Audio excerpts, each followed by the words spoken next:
अस्सलामुअलैकुम। मोहम्मद अज़ीज़ सिद्दीक अपने programme maths views के साथ हाजिर खिदमत है।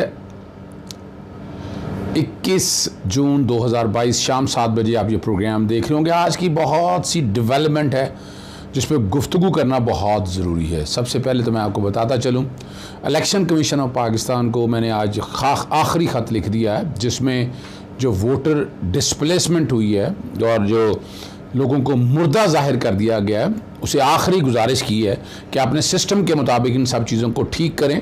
इंडिविजुअल लोगों तक बड़ा मुश्किल है, तारीखियाँ बढ़ाते रहेंगे, इसका अल्टीमेटली नुकसान आम आदमी को होना है, वोटर को होना है, जो उसका आप राइट जो है वो मुतासर कर रहे हैं। इलेक्शन एक्ट की जहाँ वायलेशन हो रही है, आइन का आर्टिकल 218(3) की जो वायलेशन हो रही है, और ये प्रोसेस जो है इलेक्शन रिगिंग के ज़िम्मे में भी आता है और उसको रोकना है। उसको रोकने के हवाले से मुख्तलिफ इक़दाम करने हैं। आज जो ख़त लिखा है बैकग्राउंड में बाकायदा इस्लामाबाद में सर्विस कराया है, लाहौर में जो प्रोविंशियल इलेक्शन ऑफिस कमीशन का ऑफिस है वहाँ वसूल कराया है। 5-6 इशू सामने रखे हैं। एक तो किस बुनियाद पर आपने परमानेंट एड्रेस के ऊपर दोबारा वोट शिफ्ट कर दिए, यानी किसी ने आपको कहा है, किसी ने आपको कहा है जो आपने परमानेंट एड्रेस पे, और ऐसे ऐसे लोगों के 20-20 किलोमीटर कई तो एक शहर से दूसरे शहर में हो गया। और अगर आप चाहते भी थे करना, आप सिस्टम पे किया है तो उनको एक SMS कर सकते थे कि जनाब अपना एड्रेस वेरीफाई कर दें आप कहाँ रहते हैं। तो ये कौन सा कोई मुश्किल काम था, इसके लिए वहाँ आना और आकर वो डाटा के कॉन्टैक्ट्स में आप या रब्ता कर सकते थे, लेकिन नहीं किया गया। ये कहीं ना कहीं बदनीति या मेलाफीडी कहीं ना कहीं शामिल होगी कुछ ऑफिसर्स की वहाँ पर। और जिस तरह तेज़ी से वहाँ पर अपॉइंटमेंट जारी हैं, फिर जो आगे काम चल रहा है कि रिगिंग कैसे चलनी है, शहबाज शरीफ साहब ने तो सोच लिया हुआ है कि सेटअप सारा यही रहेगा, बड़े लोगों तक ऊपर तक सारे लोग यही रहेंगे और वो इन्हीं के होते हुए इलेक्शन आगे करवाएंगे और वो अपनी मर्ज़ी से जो है ना सेटअप ले जाएंगे। इसका पाकिस्तान को कितना नुकसान होना है वो तो आप देख रहे हैं। पाकिस्तान की मईशत तबाही के दहाने पे खड़ी है, डॉलर पकड़ा नहीं जा रहा, महंगाई बढ़ रही है कि कोई भी चीज़ इनके काबू में नहीं है। नाम ये गुड गवर्नेंस का लगा रहे हैं कि हमने बहुत कुछ करेंगे, लेकिन नज़र तो आया ना कहाँ क्या कर रहे हैं, क्या कर रहे हैं। ऐसा क्या है, ऐसा जादू का जो है ना उनके पास जादू की जफ्फी है या जादू की छड़ी है इनके पास कि हालात ठीक कर लें। बहुत मुश्किल है और नामुमकिन चीज़ नज़र आती है कि ये चीज़ें ठीक हो सकें। उम्मीद बड़ी है इसी हफ्ते में इंशाल्लाह बाकायदा पिटीशन दायर कर दी जाएगी लाहौर हाई कोर्ट के अंदर इस वोटर सिस्टम को सबको देखने के लिए और इस निज़ाम पर बेहतरी के लिए अमल दरामद करने के हवाले से ये सारी चीज़ें जो हैं वो अदालत के सामने रखी जाएंगी। दूसरा अहम इशू जो है तफसीली ऑर्डर जो था कल का, जो ऑर्डीनेंस के बारे में पंजाब असम्बली के कॉन्टेक्स्ट में जो बजट इजलास हो रहा है उसके हवाले से बाकायदा ऑर्डर आ गया और 23 तारीख के लिए जो है जवाब मांगा हुआ है। उन सब को एक और पटिशन मुकम्मल कर ली है और कल इंशाल्लाह एक नई पटिशन जो चीज़ें कमी रह गई हैं इसके अंदर वो दाखिल की जा रही है। स्पीकर को लिखा था, डिप्टी स्पीकर की डिसक्वालिफिकेशन के हवाले से ये जो इजलास की सदारत करते फिर रहे हैं आर्टिकल 63 के हवाले से वो सारी चीज़ें लिखी हैं हमने। और साथ ही गवर्नर को मैंने ख़त लिखा था कि अपना ऑर्डीनेंस जो है वो वापस ले। ऑर्डीनेंस आपका बदनीति पे शामिल है और इसको वापस लेना चाहिए। इस पर उन्होंने कोई अमल दरामद नहीं किया है अभी तक।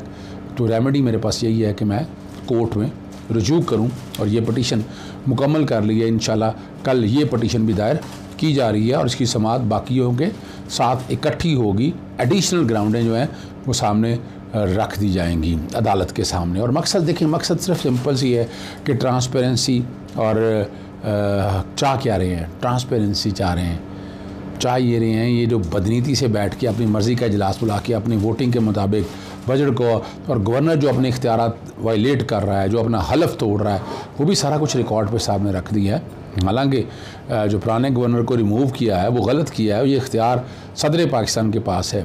तो इसमें सदर पाकिस्तान को भी फरीक साथ बनाया गया है कि उनको भिजवाया था कि इनके अगेंस्ट कोई ना कोई एक्शन ज़रूर लें।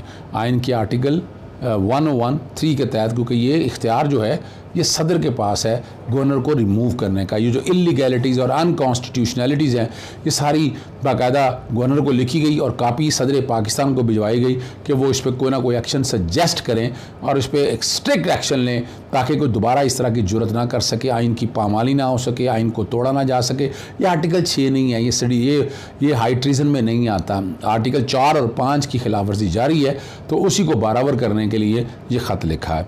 आज कुछ हेयरिंग थी इस्लामाबाद हाई कोर्ट में, जो कि आज इस्लामाबाद था, और उसमें जो PFU है उनकी सहाफ़ियों को प्रोटेक्शन देने के हवाले से दरख्वास्त पर समाअत हुई। जी चीफ जस्टिस अतर मिलाना साहब ने की और नोटिस जारी कर दिए हैं, ठीक है ना जी, एक्ट के तहत। और यहाँ का इसमें जो है ना एक फ़ोटोग्राफ़र और कैमरा जर्नलिस्ट की दुरुस्त तारीफ़ नहीं की गई। सेक्शन 6 की क्लॉज 3 को चैलेंज किया गया। मुतलका क्लॉज में सहाफ़ियों पर फौजदारी कवानीन की इतला की बात भी की गई है। अगर कोई सहाफ़ी सोशल मीडिया में ख़बर चला रहा है तो उसका क्या होगा? सोशल मीडिया कंट्रोल करने के रूल्स मौजूद हैं, ये बताया जा रहा है। उनको पार्लियामान सुप्रीम है। चीफ जस्टिस साहब ने रिमार्क्स दिए। पार्लियामान की कायमा कमेटी पर इंसानी हकूक़ का एक बिल तैयार कर रहा है। डिप्टी जनरल अदालत को बताया। सेनेट की कायमा कमेटी ने बिल के आने के बाद केस तो केस देखेगी। चीफ जस्टिस साहब के रिमार्क्स थे। 15 सितंबर तक समाअत जो है मुलतवी कर दिया। दूसरा अहम जो केस है अदालत के सामने वो सहाफ़ियों के साथ के खिलाफ मुकदमात और हरासा किए जाने के खिलाफ दरखास्तों पर समाअत है। चीफ जस्टिस अतर मिलाना साहब ने भी समाअत की। एंकर पर्सन समी इब्राहिम अदालत में पेश हुए। आज वैसे भी एक रेस्टोरेंट में मौजूद था, वहाँ समी इब्राहिम साहब से मुलाकात हुई। मुनीर अहमद खान साहब भी वहाँ मौजूद थे और वहाँ सहाफ़ियों ने कोई जुर्म नहीं किया। चीफ जस्टिस साहब का रिमार्क्स है, जब कोई जुर्म ना करे उस तक कार्रवाई नहीं बनती है। जुर्म कौन सा बन रहा है? चीफ जस्टिस का FIA से इस्तफार बोलने जुर्म नहीं है। इस अदालत के ख़िलाफ़ भी प्रोग्राम किया गया। सुप्रीम कोर्ट की जजमेंट की रोशनी में कार्रवाई करने, ये डिप्टी जनरल ने अदालत को बताया। एंकर पर्सन ने किसको डराया? चीफ जस्टिस साहब। FIA कानून के मुताबिक अदालत को मुतमिन करें, ये चीफ जस्टिस साहब के रिमार्क्स है। इस अदालत को रोज़ाना की बुनियाद पर लोग बातें करते हैं। FIA का काम सिर्फ ये रह गया, इदारे इतने कमज़ोर नहीं हैं, इदारे की कोई शोहरत नहीं होती। FIA सिर्फ एक इदारे के खिलाफ ट्वीट्स करने पर कार्रवाई कर रहा है, ये साकिब बशीर साहब ने अदालत को बताया। सच छपता नहीं, बेशक कोई कुछ भी कह दे। इस अदालत ने FIA को मज़ीद वक्त दे दिया और 20 सितंबर ने अदालत ने केस की समाअत मुलतवी कर दी है। यहाँ मैं पहले भी बता चुका हूँ आपको, prevention of electronic crime act के तहत सेक्शन 20 में तरमीम की थी ऑर्डिनेंस के ज़रिए। इस्लामाबाद हाई कोर्ट ने उसको कलअदम करार दे दिया। इसकी अपील फ़ाइल की थी FIA की तरफ से, लेकिन मौजूदा हुकूमत ने वो अपील ही वापस ले ली। यानी अगर वाकई आप चाहते हैं तो आएँ उसमें तब्दीली करें। और ये मैंने फ़र्क ये बताया था कि ये पीका के तहत जराइम बनते हैं, जो कि इलेक्ट्रॉनिकली किए जा रहे हैं ना। आप तो इलेक्ट्रॉनिक ये पूरी दुनिया में या पाकिस्तान में जहाँ कहीं है, तो इसलिए फेडरल इन्वेस्टिगेशन अथॉरिटी है जो एक पर्चा दर्ज करेगी पूरे पाकिस्तान में। लेकिन यहाँ पुलिस को जो आपने इन्वॉल्वमेंट कर लिया, पुलिस का तो इख्तियार नहीं है, क्योंकि इसमें कोई शक नहीं कि ताज़ीरात पाकिस्तान के मुतल्लिक़ा प्रोविजन भी लगती हैं, लेकिन इसका बेसिक एक्ट जो है वो पीका है। और पीका का इख्तियार जो है वो FIA के पास, और FIA को ये इख्तियार दिया गया है कि बाकी मामलात को भी देख ले। इसमें कोई अनहोनी या अनोखी बात नहीं है, ये आइन और कानून की नफाज की बात है। आर्टिकल 19 भी बैकग्राउंड पे आप देख रहे होंगे, वहाँ भी ये बातें सारी की गई हैं।